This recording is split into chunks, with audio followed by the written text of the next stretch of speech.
దేవాలయాలు కేవలం ఆధ్యాత్మిక కేంద్రాలే కాదు, అభివృద్ధికి ప్రధాన ఆదాయ వనరులని సీఎం చంద్రబాబు అన్నారు.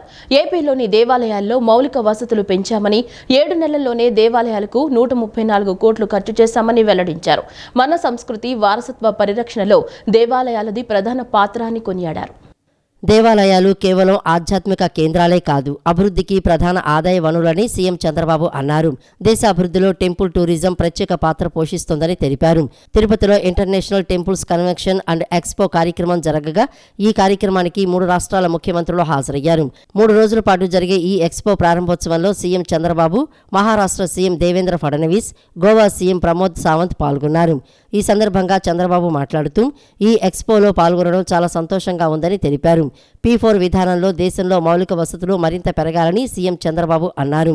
ఏపీలోని దేవాలయాల్లో మౌలిక వసతులు పెంచామని, 7 నెలల్లోనే దేవాలయాలకు 134 కోట్లు ఖర్చు చేశామని వెల్లడించారు. అర్చకులకు జీతాలు ఇస్తున్నామని, వేద పాఠశాలలకు నిధులు కేటాయిస్తున్నామని తెలిపారు. ఆంధ్ర రాష్ట్రానికి గొప్ప రాజధాని కట్టుకుంటున్నామని, అమరావతి అన్ని రంగాల్లో గొప్పగా ఉండాలనేదే తమ ఆకాంక్ష అని పేర్కొన్నారు. ఏపీలోని దేవాలయాలకు వచ్చే భక్తులకు అన్ని సౌకర్యాలు కల్పిస్తామని హామీ ఇచ్చారు. కుటుంబ వ్యవస్థ మన దేశానికి అతిపెద్ద బలమని సీఎం అన్నారు. మన సంస్కృతి వారసత్వ పరిరక్షణలో దేవాలయాలది ప్రధాన పాత్ర అని కొనియాడారు. ఏపీలోని దేవాలయాల్లో అన్నదానం కార్యక్రమాన్ని అప్పట్లో ఎన్టీఆర్ ప్రారంభించారని తెలిపారు. దేశ విదేశాల్లో బాలాజీ ఆలయాలు పెరుగుతున్నాయని, ముందు ఇంకా పెరగాలని అన్నారు. దేశానికి సరైన సమయంలో సరైన నేత ప్రధానిగా ఉన్నారని కొనియాడారు. టెక్నాలజీ అందిపుచ్చుకోవడంలో మనం చాలా ముందున్నామని, దేశంలో యువత ఎక్కువగా ఉండటం మనకు మరో అదృష్టమని పేర్కొన్నారు. 2047 నాటికి మనం నెంబర్ 1 లేదా నెంబర్ 2కు చేరుకోవాలని సీఎం చంద్రబాబు సూచించారు.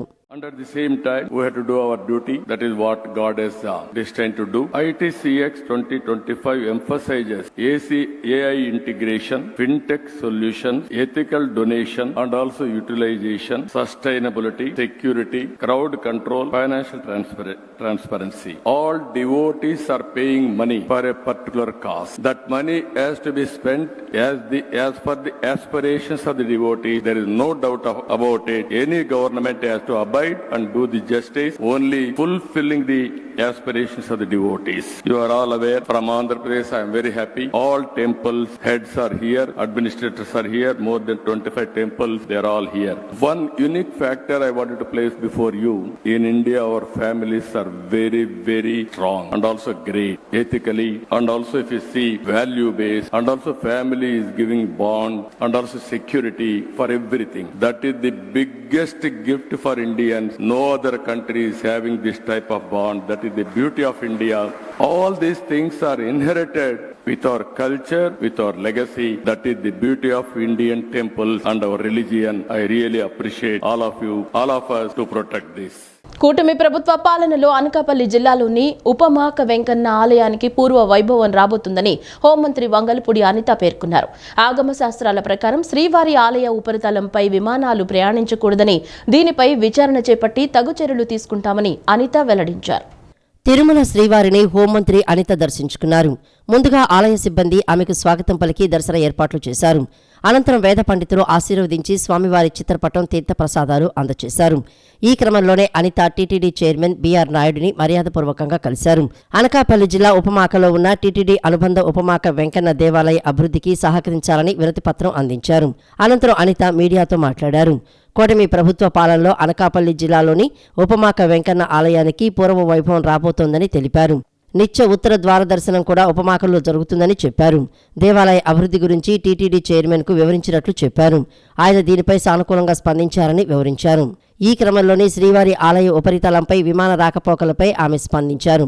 ఆగమ శాస్త్రాల ప్రకారం విమానాలు ప్రయాణించకూడదని, దీనిపై విచారణ చేపట్టి తగు చర్యలు తీసుకుంటామని అనిత వెల్లడించారు. ఉపమాక వెంకటేశ్వర స్వామి ఆలయాన్ని 2015లో టీటీడీకి హ్యాండ్ ఓవర్ చేయడం జరిగింది. టీటీడీకి హ్యాండ్ ఓవర్ చేసిన తర్వాత సుమారుగా అక్కడ కొన్ని కార్యక్రమాలకు ఒక గౌరవ సీఎం గారు చంద్రబాబు నాయుడు గారు కూడా అప్పుడు సీఎం హోదాలో ఆ రోజు ఉపమాక వెంకన్న స్వామిని దర్శనం చేసుకుని ఆ చుట్టుపక్కల ప్రాంతాన్ని ఎలాగైనా అభివృద్ధి చేయాలి అనే ఉద్దేశంతో అక్కడ ల్యాండ్ ఎక్వైర్ చేయడం దగ్గర నుంచి ఒక మాస్టర్ ప్లాన్ తయారు చేసి టీటీడీకి హ్యాండ్ ఓవర్ చేసి అక్కడ టెంపుల్ని బాగా అభివృద్ధి చేయాలి అని ఆ రోజు సంకల్పించుకొని ఆ రోజు ఒక మాస్టర్ ప్లాన్ కూడా రెడీ చేసుకున్నాం ఆ రోజు. అయితే తర్వాత గవర్నమెంట్ మారిన తర్వాత ఎంతో కొంత మీ అందరికీ తెలుసు ఎంతో కొంత కొంచెం నిర్లక్ష్యానికి గురైన పరిస్థితి అయితే కనిపించింది. తర్వాత మళ్ళీ ఈ రోజు మళ్ళీ మార్చి 10వ తారీఖున ఉప్మాక వెంకన్న స్వామి కళ్యాణోత్సవం అనేది చాలా ఘనంగా జరిగే పరిస్థితి కనిపిస్తూ ఉంది. సుమారుగా 1,00,000 నుంచి 1,20,000 వరకు కూడా భక్తులు వచ్చి ఆ రోజు స్వామివారిని దర్శించుకోవటం అనేది జరుగుతుంది. ఆ చుట్టుపక్కల గ్రామాల్లో ఉప్మాక వెంకటేశ్వర స్వామి అనేసరికి చాలా వాళ్ళందరికీ కూడా భక్తి భావాలు ఉన్న చుట్టుపక్కల ఉన్న వాళ్ళందరికీ కూడా ఒక ఆనవాయితీ ఏంటంటే ఆ స్వామివారిని దర్శించుకొని ఆ కళ్యాణాన్ని వీక్షించి తర్వాత అక్కడ సుమారుగా 20 రోజుల పాటు జాతర జరుగుతుంది. ఆ జాతరలో స్పైసెస్ అమ్ముతారు. ఆ 20 రోజుల పాటు ఆ స్పైసెస్ కొని తీసుకెళ్ళి ఆ క్షేత్రంలో ఉన్న స్పైసెస్ కొని తీసుకెళ్ళి వాళ్ళు వంటల్లో కానీ వాళ్ళు తినే పదార్థాల్లో కానీ ఉపయోగించుకుంటే వాళ్ళకి మంచి జరుగుతుంది, ఆరోగ్యంగా ఉంటారని ఒక నమ్మకం. దళితుడిని కిడ్నాప్ చేసి బెదిరించినందుకు మాజీ ఎమ్మెల్యే వల్లభనేని వంశీని పోలీసులు అరెస్టు చేసినట్లు మంత్రి డోల బాలశ్రీ వీరాంజనేయ స్వామి స్పష్టం చేశారు. ఇప్పుడు అమలవుతుంది అసలైన రాజ్యాంగమని అన్నారు. అమరావతిలో మంత్రి మీడియాతో మాట్లాడుతూ జగన్ హయాంలో తనతో సహా అందరిపైన వందలాది అక్రమ కేసులు పెట్టారని ఆక్షేపించారు. వేధించాలంటే కూటమి ప్రభుత్వానికి 8 నెలల కాలం అవసరం లేదని మంత్రి వ్యాఖ్యానించారు. సూపర్ 6లో 3 పథకాలను ఇప్పటికే అమలు చేస్తున్నామన్న మంత్రి తల్లికి వందనం, అన్నదాత సుఖీభవ పథకాలు మొదటి ఏడాదిలోనే అమలు చేయబోతున్నట్లు స్పష్టం చేశారు. ములాఖత్ అంటే ఆయనకి ఏదంటే ధైర్యం నింపాలని వెళ్తున్నాడు. కానీ ప్రజలకు ఏదంటే కేడర్ లో కూడా ఆయన నమ్మకం పోయింది. రాజ్యసభ సభ్యులు నీ పక్కన ఉన్న అనుంగులు కూడా పార్టీలో రాజీనామాలు చేస్తున్నారు. ఈ రోజు చాలా మంది పార్టీలోకి వస్తా ఉన్నారు. ఎమ్మెల్సీలు, అదేవిధంగా రాజ్యసభ సభ్యులు, ముఖ్యమైన నాయకులు కూడా పార్టీలోకి వస్తున్నారు. ప్రభుత్వం అభ్యర్థి ఎస్ఆర్ ని గేటు తీస్తే మాత్రం రావడానికి చాలా మంది ఉన్నారు. మిలాఖత్తు ఇవన్నీ కూడా నీకు తెలిసిన విద్యలే. ఆ రోజు ఉన్నావు, నువ్వు లోపల నడిపావు, ఈరోజు బయట నడపాలనుకుంటున్నావు, ధైర్యం చెప్పాలనుకుంటున్నావు. కానీ ప్రజలైతే మాత్రం గమనిస్తున్నారు. ఈరోజు 11కి వచ్చిన తర్వాత ఎక్కడున్నా కూడా అర్థం కావట్లా. ఈ రోజు చూశారు చాలా సార్లు, రేపు సంక్రాంతికి వస్తున్నాడు, జనవరి అన్నారు, అయిపోయింది, ఇప్పుడు ఫిబ్రవరి శివరాత్రి వస్తుంది. ప్రజలు కూడా నువ్వు వస్తే రావట్లేదని చెప్పి మన ధర్నా అన్నాడు, ఎలక్షన్ కమిషన్ పర్మిషన్ అన్నాడు. ఎందుకు ధర్నా అన్నాడో, ఎందుకు చేసి నాకు అర్థం కాల. మేము ఫీజు రియంబర్స్ బకాయిలు మేము ఇచ్చాం, 800 కోట్లు మేము బకాయిలు మేము చేసిన తర్వాత నువ్వు ధర్నా అంటావే. నువ్వు పెట్టినటువంటి ఎలక్షన్ కమిషన్ లెటర్ పెట్టి 3,000 కోట్లని, అది నువ్వు నీ బకాయి లేక నువ్వు ఒప్పుకున్నాడుగా పరోక్షంగా. ఫీజు రియంబర్స్మెంట్ ఇంత ఇవ్వాలని మీరే మాట్లాడుతానంటే బకాయిలు నువ్వు పెట్టుకుని ఒప్పుకున్నావుగా. నీకు మ్యాండేట్ ఇచ్చిన 5 ఏళ్లలో పూర్తి చేయాలి కదా, ఎందుకు బకాయిలు పెట్టిపోయావు? ఇవన్నీ చేతగాక అసమర్థులై మా మీద బుర్ర చల్లుతావా? అంటే జనాలు అమాయకులు అనుకుంటున్నావా? ఈ రోజు ఈ సంవత్సరం డబ్బులు బకాయిలు మేము విడుదల చేసాం, మరి నువ్వు సకాలంగా విడుదల చేసే బకాయిలు ఎందుకున్నాయి? నీ అప్పులు తీర్చమని అడుగుతున్నాం, మేము తీరుస్తాం. మేము ప్రజల మీద భారం మోపం. ప్రభుత్వం అనేది బాధ్యతగా ఏ ప్రభుత్వంలో చేసినటువంటి పనులకు బిల్లులు తెలుగుదేశం కార్యకర్తలు చేశారని చెప్పేసి రోడ్డు బిల్లు ఆపావు. తెలుగుదేశం ఎన్డీఏ ప్రభుత్వం కట్టుకున్న ఇళ్లకు అని చెప్పి రూపాయి పడ్డ వాటి కూడా ఇళ్ల బిల్లులు ఆపావు. మేము అటు ఆపట్ల. మాజీ సీఎం జగన్ పై మంత్రి సత్యకుమార్ యాదవ్ విమర్శలు చేశారు. జగన్ కేవలం పరామర్శలకే పరిమితమయ్యారన్నారు. నెల్లూరు, గుంటూరు, విజయవాడ ఇలా జైలుకు వెళ్లిన వారిని పరామర్శించడమే జగన్ పని అని విమర్శించారు.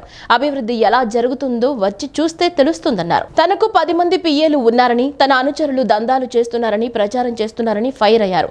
తాను అవినీతికి పాల్పడినట్లు నిరూపిస్తే రాజకీయాల్లో అదే తనకు చివరి రోజని సవాల్ విసిరారు. జగన్మోహన్ రెడ్డి గారు ఆయన పార్టీ నాయకుడైన వ్యక్తిని కలవడానికి జైలుకి వెళ్ళడంలో ఎవరికేమీ అభ్యంతరం ఉండాల్సిన అవసరం లేదు. కానీ ఆయన జగన్మోహన్ రెడ్డి గారు ఓటమి, ఒక నిరాశాజనకమైన ఓటమి తర్వాత ప్రజలు అటువంటి తీర్పు ఇచ్చిన తర్వాత చాలా వరకు బెంగళూరు ప్యాలెస్కే పరిమితమై ఉన్నారు. అప్పుడప్పుడు వచ్చి ఏదైనా మాట్లాడి వెళ్ళడం తప్ప ప్రజా సమస్యల మీద వారు స్పందించట్లేదు. ముఖ్యంగా ప్రజా సమస్యలను స్పందించడానికి వేదికైన అసెంబ్లీకి రావడం మానేశారు. ఎప్పుడైనా దేనికి వస్తున్నారు, ఏదైనా వరదలు వచ్చినప్పుడు దాని గురించి పట్టించుకోవడానికి రావట్లేదు. ఏదైనా వచ్చి అప్పుడప్పుడు వచ్చి హిట్ అండ్ రన్ కేసు లాగా ఒక విమర్శ చేయడం, వెళ్ళిపోవడం తప్ప ఇతర పనులకు రావట్లేదు. రాష్ట్రం నుంచి కూడా ఆయన బహుశా ఎందుకో మరి రాష్ట్రం మీద ఆసక్తి తగ్గిందో ఏందో తెలియదు. కానీ అయితే ఆయన ప్రధానంగా ఒక విషయానికి మాత్రం ఖచ్చితంగా వస్తున్నారు. ఆ పార్టీకి సంబంధించిన వాళ్ళు అరాచకాలు పాల్పడి, దాడులకు పాల్పడి జైల్లో ఉన్న వాళ్ళని మాత్రం ఖచ్చితంగా పరామర్శించడానికి వస్తున్నారు. గతంలో మనం చూసాం, నెల్లూరు కూడా పరామర్శకు వెళ్ళారు, గుంటూరు కూడా పరామర్శకు వచ్చారు, ఇప్పుడు ఇక్కడ వస్తున్నారు. ఎక్కడెక్కడైతే ఈ రకంగా ఈ అరాచకాలు పాడి, కబ్జాలకు పాల్పడి, ప్రజల మీద దాడులు చేసి వీళ్ళని చూడడానికి పరామర్శకు వెళ్తున్నాడు అంటే ఆయన ప్రాధాన్యత ఏందో మనం అర్థం చేసుకోవాలి. ప్రజల లేదా పార్టీలో ఇట్లాంటి కబ్జాలకు, దాడులకు, అరాచకాలు పాల్పడే వాళ్ళ అనేది ప్రజలు గమనిస్తున్నారు. కేంద్ర రాష్ట్ర ప్రభుత్వాలు గ్రీన్ ఎనర్జీ, సోలార్ ఎనర్జీకి ప్రోత్సాహకాలు బాగా అందిస్తుందని, ఆదాని కంపెనీకి 1000 ఎకరాలు రాష్ట్ర ప్రభుత్వం అప్పగిస్తుందని సిపిఎం రాష్ట్ర కార్యదర్శి శ్రీనివాసరావు మండిపడ్డారు. కర్నూలు జిల్లాలో గ్రీన్ ఎనర్జీ సంస్థలకు వేలాది ఎకరాలు రైతులు భూములు ఇచ్చారని, గత ప్రభుత్వం, ప్రస్తుత ప్రభుత్వం రైతులతో చేసుకున్న ఒప్పందాలను బహిర్గతం చేయాలని డిమాండ్ చేశారు. నగరంలోని బాలసు భవన్లో ఏర్పాటు చేసిన విలేకరుల సమావేశంలో సిపిఎం రాష్ట్ర కార్యదర్శి శ్రీనివాస్ మాట్లాడుతూ సోలార్ ఎనర్జీ కోసం కేంద్ర ప్రభుత్వ సెకీతో ఒప్పందాలు చేసుకుని రైతులను ముంచారని మండిపడ్డారు.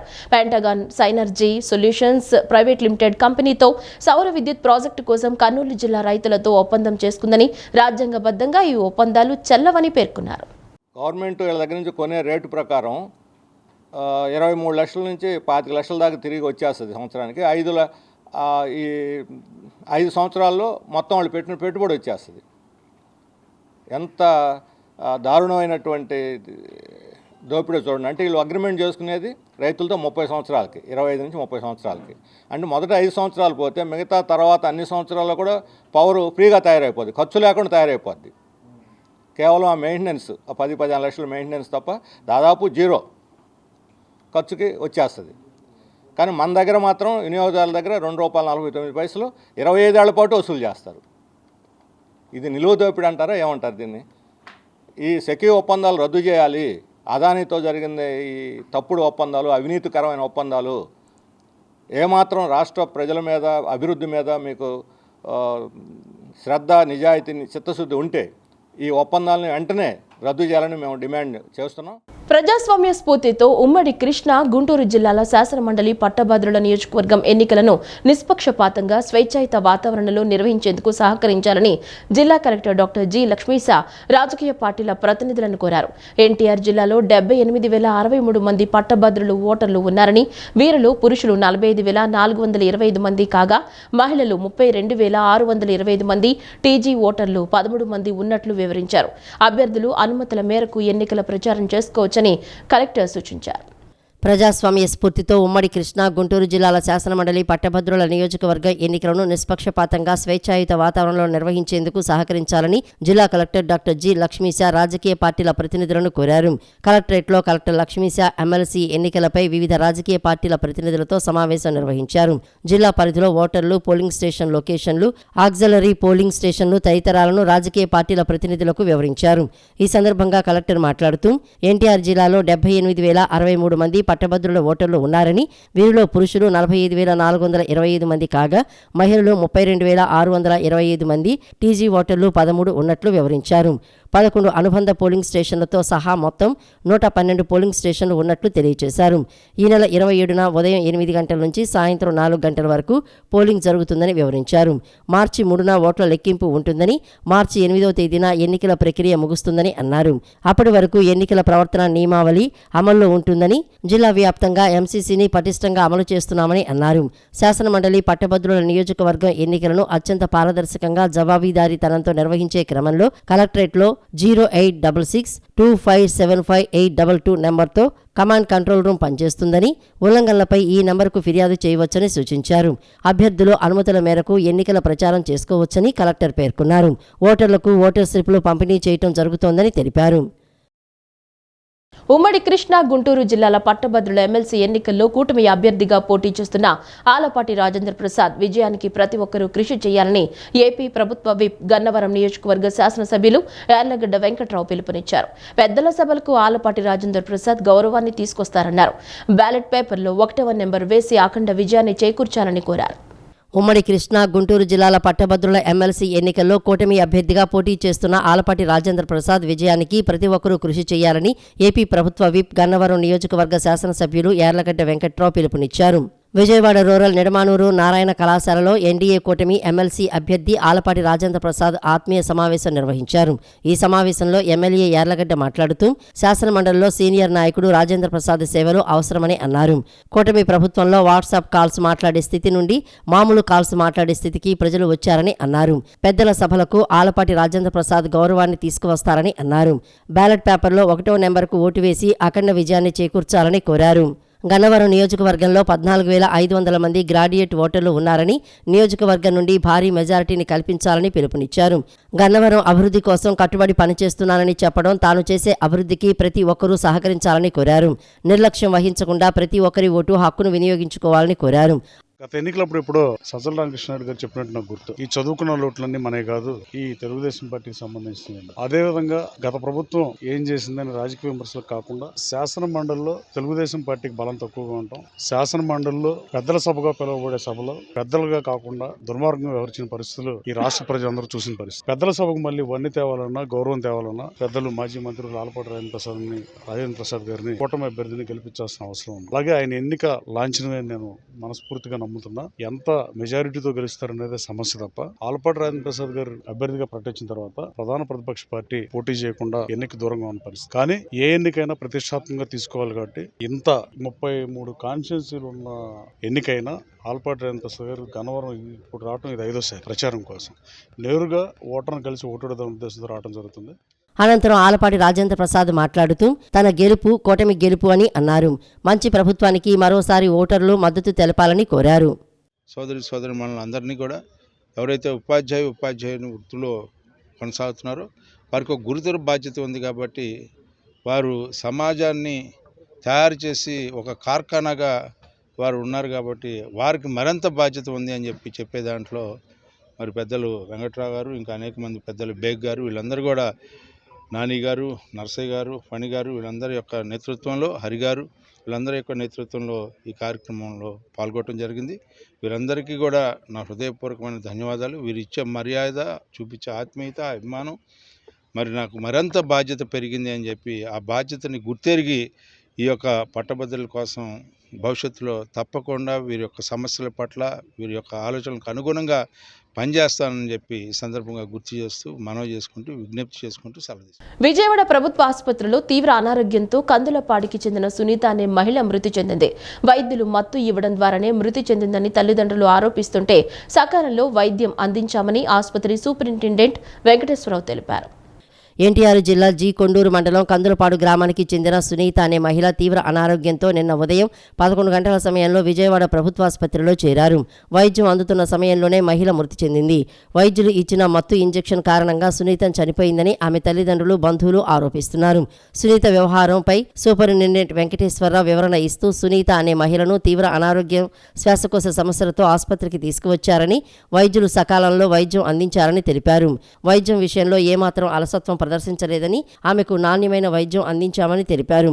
ఆమెకు 18 ఏళ్ల వయసు నుంచి చక్కెర వ్యాధి ఉందని, బీపీ, థైరాయిడ్, న్యూమోనియా వ్యాధి కూడా ఉందని అన్నారు. డయాబెటిక్ కంట్రోల్ అవ్వడానికి, ఇన్సులిన్, నొప్పులు తగ్గడానికి వైద్యులు ఇంజెక్షన్ ఇచ్చారని తెలిపారు. ఆమె బాడీ ఏమాత్రం వైద్యానికి సపోర్ట్ చేయలేదని, ఆసుపత్రికి చేరిన గంటకే ఆమె మృతి చెందినట్లు సూపరింటెండెంట్ డాక్టర్ వెంకటేశ్వరరావు తెలిపారు. ఆమెను బ్రతికించడానికి ఆఖరి ప్రయత్నంగా సిపిఆర్ కూడా చేశారని స్పష్టం చేశారు. ఒల్లూరు సునీత అనే పేషెంట్ జీకొండూరు మండలం నుండి మాకు 10:20కు మా క్యాజువాలిటీకి వచ్చారండి. వచ్చినప్పుడు పేషెంట్ చాలా హైలీ ఇరిటబుల్గా ఉన్నారు, డ్రౌజీ స్టేట్లో ఉన్నారు. పెద్దగా రెస్పాన్స్ అంటే అడిగిన దానికి సమాధానం అది కూడా చెప్పడం ఇబ్బందిగా చెప్పారు, చెప్పలేదు సరిగ్గా. 3 రోజుల నుండి దగ్గు ఉంది. ఈ పేషెంట్కి 18 ఏళ్ల నుండి షుగర్ ఉంది, 5 ఏళ్ల నుండి బీపీ ఉంది, హైపోథైరాయిడిజం పేషెంట్. 175 మైక్రోగ్రాములు వాడుతున్నారు. అంటే హైపోథైరాయిడిజం చాలా ఎక్కువ ఉన్నట్లు లెక్క. సాచురేషన్ చాలా తక్కువగా ఉంది. వెంటనే బ్లడ్ షుగర్ మిగతా టెస్టులు చేశారు. షుగర్ చాలా హై అని వచ్చింది, అవుట్ ఆఫ్ రేంజ్ అని వచ్చింది. పేషెంట్కి అవసరమైన ట్రీట్మెంట్ స్టార్ట్ చేశారు. ఆ బ్రెత్లెస్నెస్కి అంటే ఊపిరాడపోవడానికి మెషిన్ పెట్టారు. కావాల్సిన ఇంజక్షన్లు చేశారు. హై ఉంది కనుక ఇన్సులిన్ ఇంజక్షన్ చేశారు, ఒక యాంటీబయాటిక్ ఇచ్చారు. వామిటింగ్ సెన్సేషన్ ఉంది, వామిట్ చేసుకుంటుంది అంటే వామిటింగ్ తగ్గడానికి ఇంజక్షన్ ఇచ్చారు. ఈ ఇస్తూ ఉండగానే పేషెంట్ ఒక 20 నిమిషాల్లో కొలాప్స్ అయ్యింది. వెంటనే సిపిఆర్ చేశాము. సిపిఆర్ చేసి ఇంటిబేట్ చేసి వెంటిలేటర్ కనెక్ట్ చేశాము. తర్వాత 12 o'clockకి డెత్ అయిందండి. ఈ పేషెంట్కి సంబంధించి మినిమం ఇన్వెస్టిగేషన్లు ఏం చేయాలో అవి వెంటనే చేసాము. అక్కడ ఈసీజీ తీసాం. ఈసీజీ కొద్దిగా అబ్నార్మాలిటీ ఉంది, కానీ మెయిన్గా డయాబెటిక్ కీటోఎసిడోసిస్, డయాబెటీస్ సరైన కంట్రోల్లో లేకపోవడం వల్ల డయాబెటిక్ కీటోఎసిడోసిస్, దాని మీద న్యూమోనియా, దానివల్ల ఆక్సిజన్ సరిగా అందకపోవటం, డయాబెటిక్ కీటోఎసిడోసిస్ డయాబెటీస్ కంట్రోల్లో లేకపోవటం మొత్తం వల్ల డెత్ అయి ఉంటుంది అని మేము అనుకుంటున్నాం. అంతేగాని వేరే ఇంజెక్షన్ వల్ల అటువంటి వాటి వల్ల జరగదు. ట్రీట్మెంట్ కరెక్ట్గానే ఇచ్చాము. ట్రీట్మెంట్లో ఏ రకమైన లేట్ కానీ ఆలస్యం కానీ ట్రీట్మెంట్ వేరే రకంగా ఇవ్వటం కానీ అటువంటిది ఏం లేదు. యాజ్ పర్ ప్రోటోకాల్ ట్రీట్మెంట్ ఇచ్చాం. గుండె నొప్పిగా ఉందంటే హాస్పిటల్కి తీసుకొచ్చామండి. తీసుకొస్తే చూస్తున్నారు, బాగా చూశారు, ఇంజక్షన్లు అవి చేశారు. చేసిన తర్వాత కొద్దిసేపటికి ఎటోళ్ళు అట్లే వెళ్ళిపోయారు. వీళ్ళు ఎవరు లేరు, మా పిల్లలు సరే ఏం చేసింది మా అమ్మ మంచినీళ్ళు అని అంది. మంచినీళ్ళు ఇవ్వమ్మ అంది. మంచినీళ్ళు ఇవ్వమ్మ అంటే నేను ఏం చేసే వాళ్ళని అడిగా, అక్కడ ఇంజక్షన్లు చేసేవాళ్ళని అయ్యే మంచినీళ్ళు అడుగుతుందంటే ఈ కాసిన ఇవ్వమ్మ అన్నాడు. ఇన్ని సుక్క వేసి పోసానయ్యా. పోసిన తర్వాత అంది అమ్మ నాకు వద్దు అని ఇక అవి ఎలగక్కేసింది. ఎలగక్కేసి వెనక్కి పడిపోయింది అయ్యా అని పిలిచే వాళ్ళని.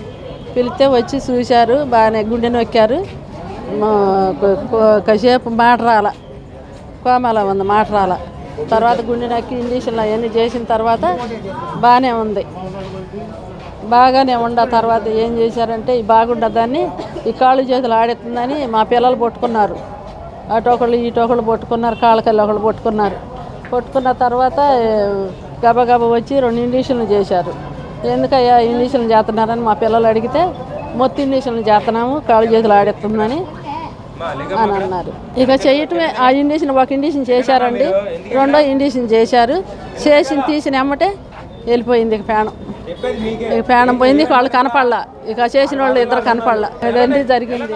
రేషనలైజేషన్ ప్రక్రియతో కొందరిని తొలగిస్తారన్న అపోహలు వద్దని గ్రామ, వార్డు, సచివాలయ ఉద్యోగ సంఘాలకు మంత్రి డోల బాల వీరాంజనేయ స్వామి స్పష్టం చేశారు. ఎవరిని తొలగించట్లేదని, కొన్ని శాఖల్లో చాలా ఖాళీలున్నాయని మంత్రి తెలిపారు.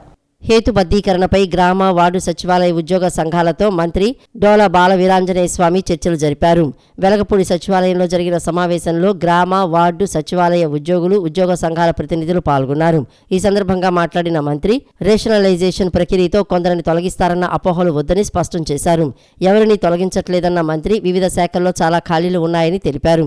మిగిలిన ఉద్యోగులను ఏబీసీ కేటగిరీలుగా హేతుబద్ధీకరణ చేయాలని ప్రభుత్వం ప్రాథమికంగా నిర్ణయించినట్లు మంత్రి వెల్లడించారు. మహిళా శిశు సంక్షేమం, హోంశాఖలను సంప్రదించి నిర్ణయం తీసుకుంటామన్నారు.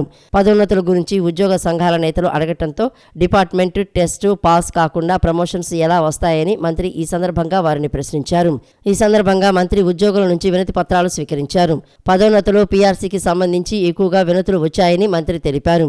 సీనియర్ అధికారులతో కమిటీ వేసి సర్వీసు నిబంధనలు రూపొందిస్తామని మంత్రి వీరాంజనేయ స్వామి వెల్లడించారు.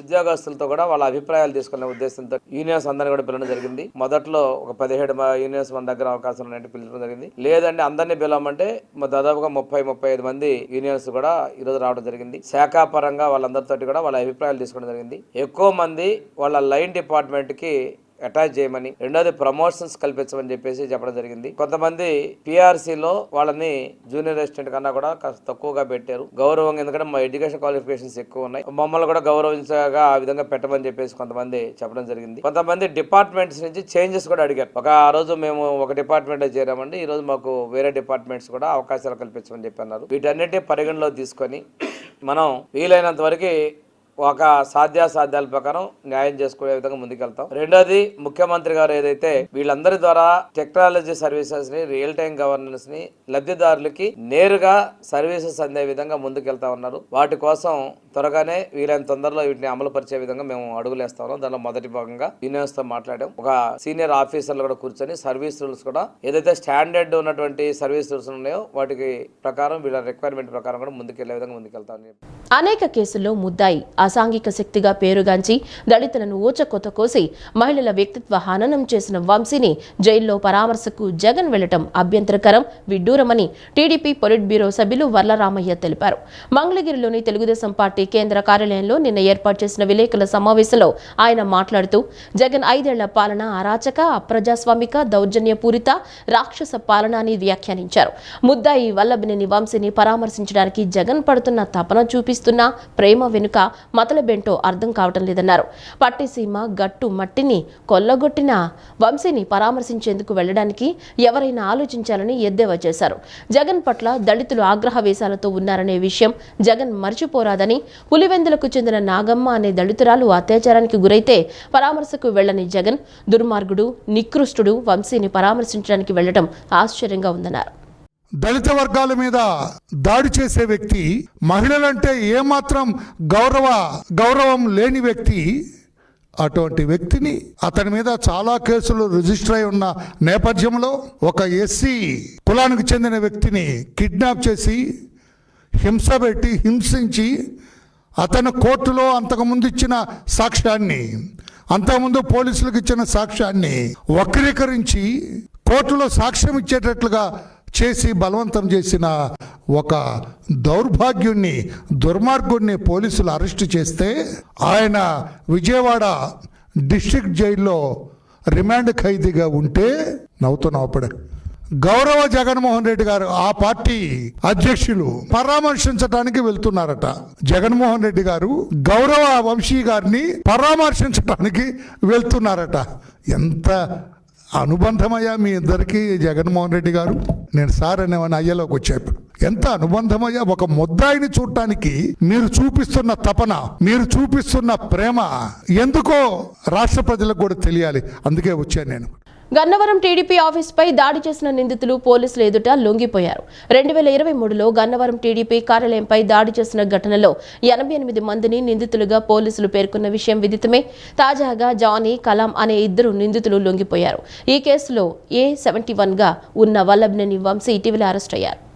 గన్నవరం టీడీపీ ఆఫీసుపై దాడి కేసులో పోలీసుల దర్యాప్తు ముమ్మరంగా సాగుతోంది. ఈ క్రమంలో కీలక పరిణామం చోటు చేసుకుంది. తాజాగా ఈ కేసులో ఇద్దరు నిందితులు లొంగిపోయారు. టీడీపీ ఆఫీసుపై దాడి కేసులో మొత్తం 88 మంది నిందితులు ఉండగా వారిలో జానీ, కలాం అనే వ్యక్తులు గన్నవరం పోలీసులు ఎదుట లొంగిపోయారు. గన్నవరం టీడీపీ ఆఫీసుపై దాడి ఘటన 2023లో జరిగింది. అప్పట్లో వైసీపీ ప్రభుత్వం అధికారంలో ఉండగా ఈ కేసు దర్యాప్తు ముందుకు సాగలేదు. కూటమి ప్రభుత్వం అధికారంలోకి వచ్చాక కేసును రీఓపెన్ చేశారు. ఈ కేసులో A71గా ఉన్న మాజీ ఎమ్మెల్యే వల్లభనేని వంశీని కొన్ని రోజుల కిందటే పోలీసులు కిడ్నాప్ వ్యవహారంలో అరెస్ట్ చేయడం తెలిసిందే. పశు వైద్య విద్యార్థులకు స్టైఫండ్ను 24,000కు పెంచాలని అఖిల భారత విద్యార్థి సమైక్య నేతలు డిమాండ్ చేశారు. రాజస్థాన్లో 24,000, ఉత్తరప్రదేశ్లో 23,500, వెస్ట్ బెంగాల్లో 20,000, కేరళలో 20,000 అందిస్తున్నప్పటికీ మన ఆంధ్ర రాష్ట్రంలో విద్యార్థులకు మాత్రం 7,000 ఇస్తున్నారని ఆవేదన వ్యక్తం చేశారు. తమ డిమాండ్లు నెరవేర్చే వరకు ఆందోళన కొనసాగుతుందని స్పష్టం చేశారు. డిమాండ్ల సాధనకు పశు వైద్య విద్యార్థులు చేస్తున్న ఆందోళన 15వ రోజుకు చేరుకుంది. గన్నవరంలోని వెటనరీ కళాశాల వద్ద జరుగుతున్న ధర్నాకు ఏఎస్ఎఫ్ మద్దతు పలికింది. ఈ సందర్భంగా ఏఎస్ఎఫ్ నేతలు మాట్లాడుతూ విద్యార్థులకు స్టైఫండ్ 7,000 రూపాయల నుంచి 24,000 రూపాయల వరకు పెంచాలని డిమాండ్ చేశారు. రిజిస్ట్రేషన్ ఫీజు 34,000 నుంచి 50,000కు పెంచారు, కానీ స్టైఫండ్ పెంచడంలో నిర్లక్ష్యం వహిస్తున్నారని మండిపడ్డారు. 2013వ సంవత్సరం వరకు 500 రూపాయలు స్టైఫండ్గా ఇచ్చేవారు. అప్పట్లో విద్యార్థులు అందరూ ఆందోళన చేసి తర్వాత స్పందించిన రాష్ట్ర ప్రభుత్వం 2,000 రూపాయలు పెంచి 7,000 ఇవ్వడం జరిగిందని గుర్తు చేశారు. రాజస్థాన్లో 24,000, ఉత్తరప్రదేశ్లో 23,500, వెస్ట్ బెంగాల్లో 20,000, కేరళలో 20,000 అందిస్తున్నప్పటికీ మన ఆంధ్ర రాష్ట్రంలో విద్యార్థులకు మాత్రం 7,000 ఇస్తున్నారని ఆవేదన వ్యక్తం చేశారు. తమ డిమాండ్లు నెరవేర్చే వరకు ఆందోళన కొనసాగుతుందని స్పష్టం చేశారు. మేము గత 15 రోజులుగా ఈ దీక్ష అనేది పూనుకున్నాము. మేము మా హక్కు కోసం మేము పోరాడుతున్నామండి. మాకు గత 13 సంవత్సరాలుగా స్టైఫండ్ అసలు పెరగట్లేదండి. అప్పుడు ఎంత ఉండేదో ఇప్పుడు కూడా అదే 7,000 ఉందండి. మేము పోరాడేదల్లా ఒకటే, మా కష్టాన్ని గుర్తించి మా స్టైఫండ్ని పెంచాలి. మేము ఇక్కడ ఎవరిని వ్యతిరేకించట్లేదు, ప్రభుత్వానికి కూడా వ్యతిరేకంగా వెళ్ళట్లేదండి. మరి ఏ వృత్తిని కూడా మేము అవమానించట్లేదు. కేవలం మాకు MBBS on power with MBBS మాకు కూడా స్టైఫండ్ కావాలండి. మాకు వాళ్ళు ఇచ్చేంత మాకు ఇవ్వాలి, మాకు న్యాయం జరగాలి, మాకు గుర్తింపు రావాలి. అదే మేము కోరుకుంటున్నాం. గత 15 రోజులుగా మేము స్టైఫండ్ కోసం స్ట్రైక్ అనేది చేస్తున్నాము. 2013లో మా స్టైఫండ్ అనేది 5,000 నుంచి 7,000 పెంచారు. కానీ గత 14 సంవత్సరాలుగా మా స్టైఫండ్లో ఎటువంటి ఇంక్రిమెంట్ అనేది లేదు. ఈ రోజున చూసుకుంటే ఎంబీబీఎస్ వాళ్ళకి 26,000 దాకా స్టైఫండ్ అనేది వస్తుంది, కానీ మాకు 7,000తోనే ఆగిపోయింది. సేమ్ ఎంబీబీఎస్ వాళ్ళనే మేము కూడా 5.5 సంవత్సరాలు చదువుతున్నాము. వాళ్ళు 1 ఇయర్ ఇంటర్న్షిప్ ఒకే చోట చేస్తే మేము మాత్రం 2 రౌండ్స్ అంటే స్టాటిక్ రొటేషన్ అనేది ఉండింది. 6 నెలలు ఒకే చోట చేస్తాము స్టాటిక్ రౌండ్లో. కానీ రొటేషన్కి వచ్చేటప్పటికి different type of poultry farms అలాగే క్లినిక్స్లో వర్క్ చేస్తాము. కానీ ఇంత సేవ చేసిన సమాజానికి మాకంటూ తగిన గుర్తింపు లేదు. నిత్యావసర వస్తువులు బయట పెరుగుతూ ఉన్నాయి. ఈరోజు ప్రభుత్వం విద్యార్థులకు రావాల్సిన సమస్యలను కానీ వాళ్ళకి రావాల్సిన ఫీజులు కానీ రాబోయే సమస్యలను ముందుగానే అంచనా వేసి విద్యార్థుల తరఫున నిలబడి వాళ్ళకి న్యాయం చేయాల్సిన రాష్ట్ర ప్రభుత్వం ఈరోజు విద్యార్థులు గత 15 రోజులుగా వాళ్ళ నిరసనను వ్యక్తం చేస్తున్నప్పటికీ పట్టించుకోకుండా నిర్లక్ష్య ధోరణి వహించడం అనేది చాలా సిగ్గుచేటు. ఇప్పటికైనా ఎంబీబీఎస్ ఆయుష్ విద్యార్థులకి ట్రైనింగ్ లో ఉన్న విద్యార్థులకి ఎలా అయితే 25,000 ఇస్తా ఉన్నారో వెటర్నరీ డాక్టర్స్ కి కూడా సేమ్ ఇలానే స్టైఫండ్ పెంచాలని చెప్పేసి ఏఐఎస్ఎఫ్ గా డిమాండ్ చేస్తా ఉన్నాం. కృష్ణా జిల్లా ఉయ్యూరు ఏపీఎస్ ఆర్టీసీ గేటు వద్ద ఆర్టీసీ కార్మికులు రిలే నిరాహార దీక్షలకు దిగారు. నిబంధనలకు విరుద్ధంగా జరిగిన చార్ట్ కౌన్సిలింగ్ రద్దు చేసి కేంద్ర కార్యాలయం సర్క్యులర్ అమలు చేయాలని కోరుతూ నేషనల్ మజ్దూర్ యూనియన్ అసోసియేషన్ ఆధ్వర్యంలో రిలే నిరాహార దీక్షలు చేపట్టారు.